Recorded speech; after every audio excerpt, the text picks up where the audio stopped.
Hi friend, exam times में आपका स्वागत है। तो आज के इस वीडियो में फ्रेंड हम बात करने वाले हैं नगर निगम वैकेंसी के बारे में, जो कि यह जो वैकेंसी है फ्रेंड ये बहुत बड़ी वैकेंसी है। और इसमें कितना पद रहने वाला है और क्या इसका सैलरी रहने वाला है, इसकी योग्यता क्या है, कब आप इसके फॉर्म को भर सकते हैं और इसका सिलेबस क्या है, ए टू जेड संपूर्ण जानकारी जो भी आपके मन में है सब कुछ जो है सारा डाउट क्लियर कर देंगे इस वीडियो में। और इस वैकेंसी के बारे में जो है फ्रेंड पूरा डिटेल में हम जानेंगे। ये ऑफिशियल नोटिफिकेशन आपको स्क्रीन पे दिख रहा होगा। तो यह जो वैकेंसी है फ्रेंड, यह वैकेंसी आपका जो है राजस्थान से निकल के आ रहा है, राजस्थान कर्मचारी चयन बोर्ड की तरफ से। यहाँ पे आप देख रहे हैं ऊपर में। और यह जो वैकेंसी है फ्रेंड, यह जो वैकेंसी है यह टोटल जो है आपका 52,453 पद पे जो है यह वैकेंसी आई है फ्रेंड। तो यह वैकेंसी जो है बहुत बड़ा वैकेंसी है फ्रेंड। इसमें अगर आप अप्लाई करते हैं तो आपका जो है चांस है कि इसमें आपका एक सीट कंफर्म हो जाएगा। तो वीडियो में बने रहें। अगर हमारे चैनल पे नए हैं फ्रेंड तो चैनल को जरूर सब्सक्राइब कर लें, ताकि जो है हर एक नोटिफिकेशन आप तक पहुंचता रहे, क्योंकि हर एक छोटा से छोटा और बड़ा से बड़ा वैकेंसी हम यहाँ पे इस चैनल पे कोशिश करते हैं और लाते भी रहते हैं, और उसका अपडेट जो है आपको निरंतर देने का प्रयास करते हैं। तो चैनल को जरूर सब्सक्राइब कर लीजिएगा। चलिए आगे इस नोटिफिकेशन के बारे में जानते हैं। तो यहाँ पे आपको दिख रहा होगा फ्रेंड, यह नोटिफिकेशन देखिए ऑफिशियल है, और हमारे पास जो है जो भी नोटिफिकेशन हम इस पे डालते हैं वो ऑफिशियल ही डालते हैं। और कोई फर्जी नोटिफिकेशन आपको इस चैनल पे देखने को नहीं मिलेगा फ्रेंड, और फालतू का वीडियो भी नहीं मिलता है। तो यहाँ पे देखिए आपको जो है राजस्थान कर्मचारी चयन बोर्ड की तरफ से जो है यह वैकेंसी आया है। तो यह नगर निगम वैकेंसी है फ्रेंड। इसमें जो है आपको विज्ञापन संख्या यहाँ पे दिख रहा होगा। विज्ञापन संख्या देखिए 19/2024 चतुर्थ श्रेणी कर्मचारी सीधी भर्ती।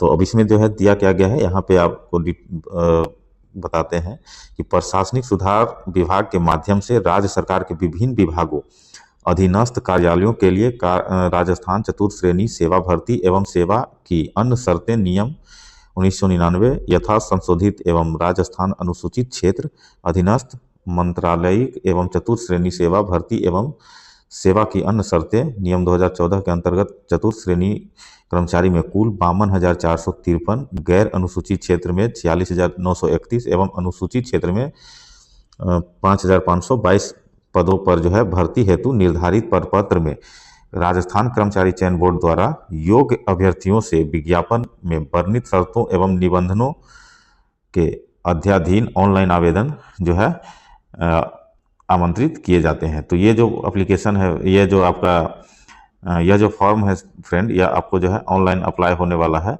तो चलिए इसमें जो है और इसमें जान लेते हैं कि इसका जो है क्राइटेरिया क्या है और क्या क्या जो है इसमें और दिया गया है। जिसमें आपको यहाँ पे देखिए आपका विभाग का नाम हो गया प्रशासनिक सुधार विभाग के माध्यम से राज्य सरकार के विभिन्न विभागों अधीनस्थ कार्यालयों के लिए भर्ती सेवा नियम उपलब्धियों जिनके तहत पदों की भर्ती की जानी है। तो राजस्थान चतुर्थ श्रेणी सेवा भर्ती एवं सेवा की अन्य शर्तें नियम 1999 यथा संशोधित। पद का नाम आपका चतुर्थ श्रेणी कर्मचारी हो गया। और गैर अनुसूचित क्षेत्र में जो है आपका 46,931 पद है, और अनुसूचित क्षेत्र के लिए आपका जो है 5,522 पद है। यानी टोटल जो पद होने वाला है 52,453। तो अब देखिए इसमें क्या दिया गया है, विशेष नोट इसमें क्या दिया गया है कि अब ऑनलाइन एप्लीकेशन फॉर्म में समस्त वांछित सूचना अब अवश्य अंकित करें। ऑनलाइन आवेदन भरने से पूर्व बोर्ड की वेबसाइट पर उपलब्ध इस विज्ञप्ति को ध्यानपूर्वक पढ़ लें तथा इसमें दिए गए निर्देशों को ध्यान में रखते हुए आवेदन भरें। कोई सूचना गलत या अपूर्ण भरने पर आवेदन का आवेदक पत्र बिना किसी पूर्व सूचना के रद्द कर उसे परीक्षा में प्रवेश नहीं दिया जाएगा। यानी अगर आपका कुछ भी गलत उसमें इन्फॉर्मेशन जो फॉर्म भरिएगा उसमें अगर कुछ गलत अगर भराता है तो उसके लिए जो है आप खुद ही जिम्मेवार हैं, और आपको जो है परीक्षा से निष्कासित कर दिया जाएगा। तो ये इसमें यहाँ पे दिया गया है। उसकी उम्मीदवारी किसी भी स्तर पर निरस्त की जा सकेगी एवं कानूनी कार्रवाई अमल में लाई जा सकेगी, जिसकी संपूर्ण जिम्मेवारी स्वयं आवेदक की होगी। गलत असत्य सूचना या अपूर्ण आवेदन के सुधार के क्रम में बोर्ड द्वारा कोई पत्र व्यवहार स्वीकार नहीं किया जाएगा। यानी आपको सुधार का कोई मौका नहीं दिया जाएगा। आप जो एक बार भरिएगा फॉर्म तो वो उसमें अगर कुछ गलती होता है तो आपको सुधार का भी मौका नहीं मिलेगा। इसलिए ध्यानपूर्वक जो है आपको भरना है फ्रेंड। अब ऑनलाइन आवेदन की प्रक्रिया इसमें जो है हमने बताया आपको कि ऑनलाइन के जरिए जो है इसका जो है आवेदन स्वीकार होगा। और आगे चलिए आगे और देखते हैं, जिसमें आपको यहाँ पे देखिए ऑनलाइन भरने के लिए आपको जो यहाँ वेबसाइट भी दिया गया है। ऑनलाइन पोर्टल जो है आपका ये rssb.rajasthan.government.in है। अब चलिए इसका जो है भरने का प्रक्रिया भी इसमें देखिए पूरा आपको दिया गया है फ्रेंड। यहाँ पे देखिए भरने का प्रक्रिया आप पूरा डिटेल में आप पढ़ लीजिएगा। और इसे पढ़ने के लिए जो है आपको हमारा टेलीग्राम चैनल ज्वाइन करना पड़ेगा। टेलीग्राम चैनल का लिंक मैं डिस्क्रिप्शन में दे दूंगा, और उसी टेलीग्राम चैनल पे मैं यह पीडीएफ भी जो है फ्रेंड आपको प्रोवाइड कर दूंगा। आप आराम से जो है इसका सारा नियम जो भी इसमें दिया गया है, जो प्रोसेस बाकायदा दिया गया है, वो पढ़ लीजिएगा डिटेल में, क्योंकि ज़्यादा अगर पूरा डिटेल में मैं अगर पढ़ने लगा तो आपका वीडियो फिर लंबा हो जाएगा। इसमें जो मुख्य चीज़ है वो मैं आपको जो है मैं बता देता हूँ कि क्या क्या इसमें दिया गया है। अब यहाँ पे देखिए आपको जो दिया गया है कि आपका जो शुल्क जो है वो कितना कितना लगेगा, तो यहाँ पे दिया गया है देखिए, समान वर्ग एवं क्रीमी लेयर श्रेणी के अन्य पिछड़ा वर्ग, अति पिछड़ा वर्ग के आवेदक हेतु जो है यहाँ 600 रुपया फॉर्म का फीस जो है आपका रखा गया है। और क्या है, राजस्थान के नॉन क्रीमी लेयर श्रेणी के अन्य पिछड़ा वर्ग, अति पिछड़ा वर्ग एवं आर्थिक रूप से कमजोर वर्ग, अनुसूचित जाति और अनुसूचित जनजाति के आवेदक हेतु जो है यहाँ 400 रुपया फीस जो है रखा गया है। और समस्त दिव्यांगजन आवेदक हेतु, जो दिव्यांग है, विकलांग है, उनके लिए जो है 400 रुपया रखा गया है। तो यहाँ पे जो आपका फॉर्म का फीस जो है यहाँ दिया गया है। और यहाँ नोटिस में देखिए, नोट में आप क्या दिया गया है कि राजस्थान राज्य के अलावा ऐसे अभ्यर्थी जो अन्य राज्यों, केंद्र शासित प्रदेशों के मूल निवासी हैं तथा अनुसूचित जाति, अनुसूचित जनजाति, अन्य पिछड़ा वर्ग, अति पिछड़ा वर्ग या आर्थिक रूप से कमजोर वर्ग की श्रेणी में आते हैं को इस भर्ती प्रक्रिया के लिए समान वर्ग का अभ्यर्थी माना जाएगा। यानी अगर आप अदर स्टेट से हैं, बिलोंग करते हैं, आप किसी भी कैटेगरी से हैं, तो आपको जो है वहाँ पे जनरल सीट पे ही फाइट करना पड़ेगा। जो समान जो सीट होगा उस पर फाइट करना पड़ेगा आपको। जो वहाँ आरक्षण का यानी रिजर्वेशन का आपको लाभ नहीं मिलने वाला है फ्रेंड। अतः ऐसे अभ्यर्थियों को समान अभ्यर्थियों के लिए जो है निर्धारित पंजीकरण शुल्क का भी भुगतान करना होगा। यानी अदर स्टेट से अगर आप भरते हैं तो आपको जो है, जो यहाँ पे आपको समान वर्ग के लिए जो लग रहा है फीस, वही फीस आपको भी भरना होगा, चाहे आप किसी भी कैटेगरी से बिलोंग करते हो। वो यहाँ पे साफ साफ दिया गया है। अब चलिए आगे इसमें जो है देख लेते हैं कि चतुर्थ श्रेणी कर्मचारी के रिक्त पदों का वर्गवार आरक्षण निम्न प्रकार है। यहाँ पे देखिए आपको दिया गया है। तो समान वर्ग के लिए जो है कुल पद जो है यहाँ देखिए 46,931, जिसमें से समान वर्ग के लिए आपको जो है कितना सीट दिया गया है, तो यहाँ पे 12,468 जो है समान वर्ग के लिए दिया गया है। समान महिला के लिए देखिएगा तो आपका 3,752 पद दिया गया है। विधवा के लिए आपका 1,137 दिया गया है। और परित्यक्ता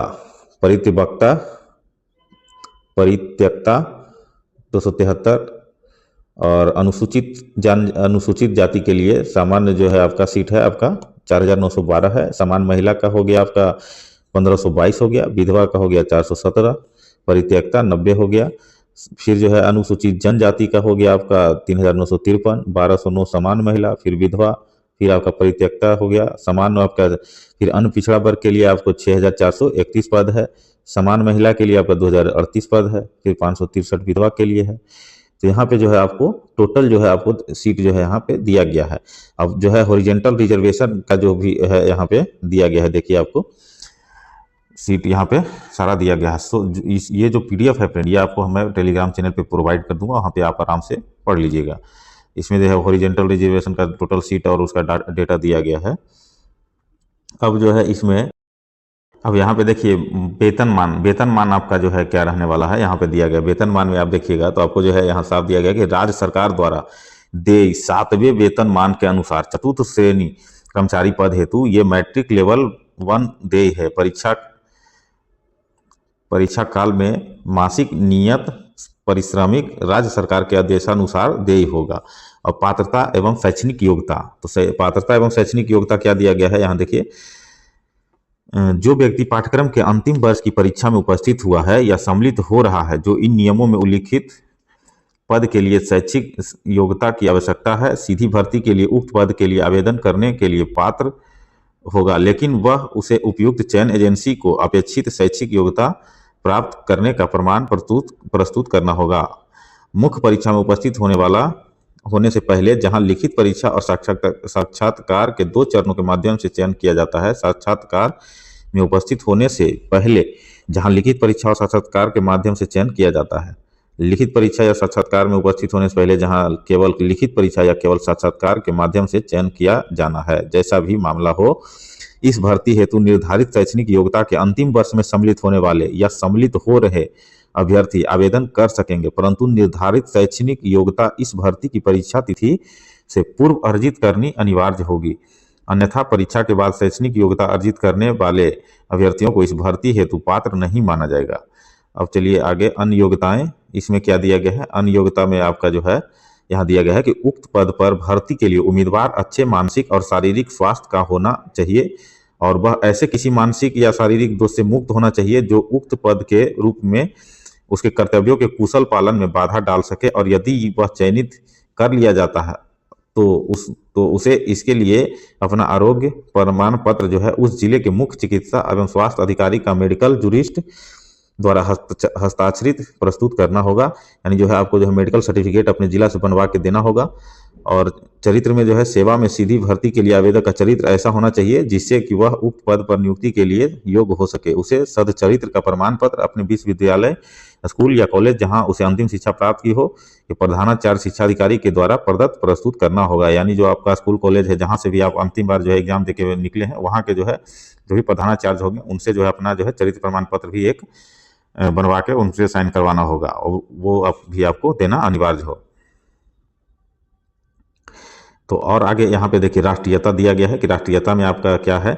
तो राष्ट्रीयता में दिया गया है कि भारत के नागरिक होना आपका आवश्यक है, या नेपाल का प्रजाजन हो या भूटान के प्रजाजन हो, ऐसे तिब्बती शरणार्थी जो दिनांक 11/62 से पहले भारत में स्थायी रूप से बसने के विचार से आया था, और भारतीय मूल का निवासी जो व्यक्ति ने जो भारत में अस्थायी रूप से बसने के विचार से पाकिस्तान, म्यांमार, श्रीलंका, पूर्वी अफ्रीका देश, कीनिया, युगांडा और संयुक्त तंजानिया गणराज्य, भूतपूर्व टंगानिया तथा जंजीबार, जाम्बिया, मालवी, जैर और इथोपिया से भारत में स्थानांतरण कर लिया हो, परंतु शर्त यह है कि बिंदु संख्या 7(1) में उल्लिखित वर्ग ख, ग, घ और अड़ प्रवर्गों का कोई अभ्यर्थी ऐसा व्यक्ति होना चाहिए जिसके हक में भारत सरकार ने पात्रता प्रमाण पत्र दे दिया हो। यानी जो है वो समझिए कि कहीं और से भी आया है, अदर कंट्री का, जितना भी नाम आपको यहाँ पे मेंशन किया गया है उस कंट्री से आया हो और यहीं पे बस गया हो और उसके पास जो है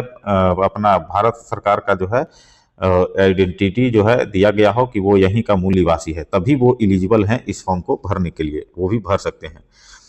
तो ये आपका राष्ट्रीयता यहाँ पे दिया गया है। अब जो है इसमें आयु जान लेते हैं फ्रेंड कि आयु इसमें क्या रहने वाला है। तो उम्र जो है यहाँ देखिए दिया गया है आयु।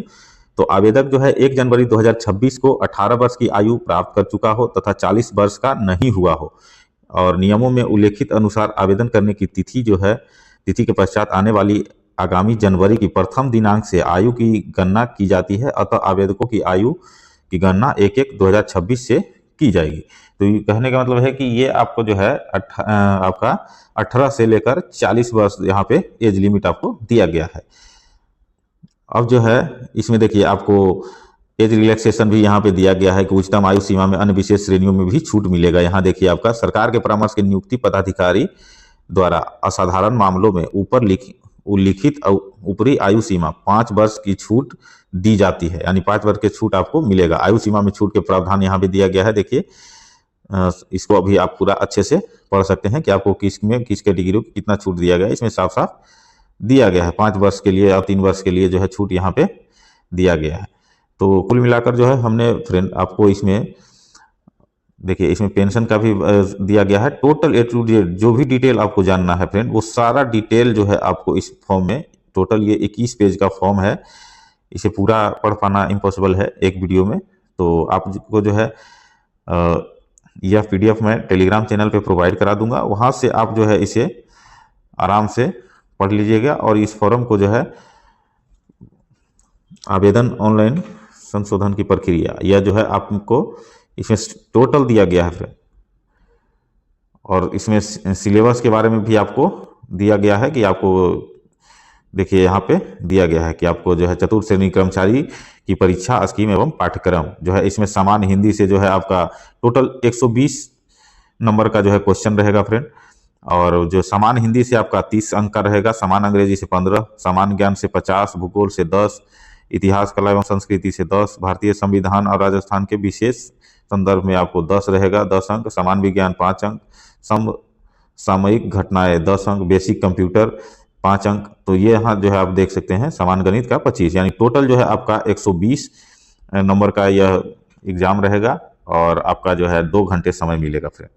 जिसमें से जो है पैटर्न ऑफ क्वेश्चन पेपर यहाँ पे देखिए दिया गया है आपका कि ऑब्जेक्टिव टाइप क्वेश्चन रहेगा क्वेश्चन पेपर, मैक्सिमम जो मार्क्स रहेगा वो 200, नंबर ऑफ क्वेश्चन 120 रहेगा, 120 क्वेश्चन 200 मार्क्स रहेगा इसमें, और duration of paper 2 hours, all question carry equal marks, negative marking 1/3 का जो है आपका निगेटिव मार्क जो है इसमें दिया गया है अगर आपका आंसर गलत होता है तो यहाँ पे आपको लगभग जो जो आपको ज़रूरी था फ्रेंड वो हमने आपको A to Z जानकारी इस वीडियो में दे दिया हूँ। और फिलहाल जो है इस वीडियो को हम यहीं समाप्त करते हैं फ्रेंड। आपको जो है अगर कोई भी जानकारी इस वैकेंसी को लेकर है तो आप कमेंट कीजिएगा, कमेंट में आपका हम रिप्लाई देंगे। और एग्जाम टाइम्स देखने के लिए आपका बहुत बहुत धन्यवाद।